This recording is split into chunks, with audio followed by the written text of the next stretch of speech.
le cancer du sein, ça touche les femmes, mais pas que.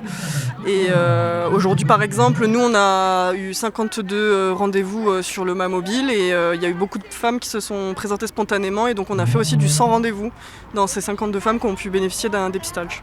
C'est énorme, 52 femmes, parce que c'est potentiellement 52 femmes qui ne seraient pas allées voir leur radiologue, enfin un radiologue pour faire l'examen, qui sont venues parce qu'il y avait le Mamobile qui venait chez elles. En fait, ça permet de rapprocher la prévention au plus près des femmes et donc de lever les freins liés au déplacement, au délai de rendez-vous, à l'éloignement du cabinet de radiologie. Là, hier, on était pareil, à peu près à 50 patientes, avant-hier pareil, et sur le reste de la semaine, c'est pareil aussi. Ouais.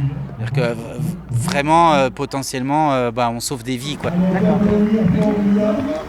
J'examine les personnes qui viennent faire une mammographie pour faire une palpation manuelle de la poitrine, des seins, et aussi les initier justement à l'autopalpation.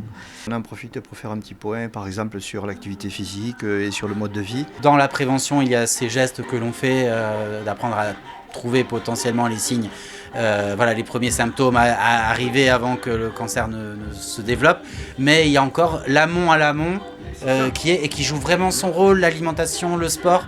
Le mode de vie est essentiel, notamment la sédentarité qui est une catastrophe et qui est un facteur de risque déterminant, notamment pour les cancers et pour toutes les autres pathologies, en particulier toutes les pathologies métaboliques. L'activité physique, ça ne veut pas dire se préparer à courir un semi-marathon, j'imagine. Exactement.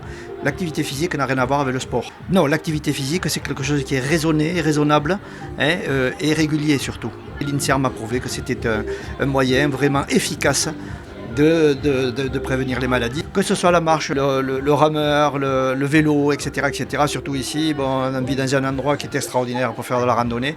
Donc il faut y aller tout le monde. Et on a une rubrique sport santé, on nous dit, l'animatrice dit souvent, mais déjà garez-vous un peu plus loin de votre travail que vous n'auriez trouvé la place marcher. Radio Transparence sur 93.7, la fréquence qui fait vibrer l'Ariège.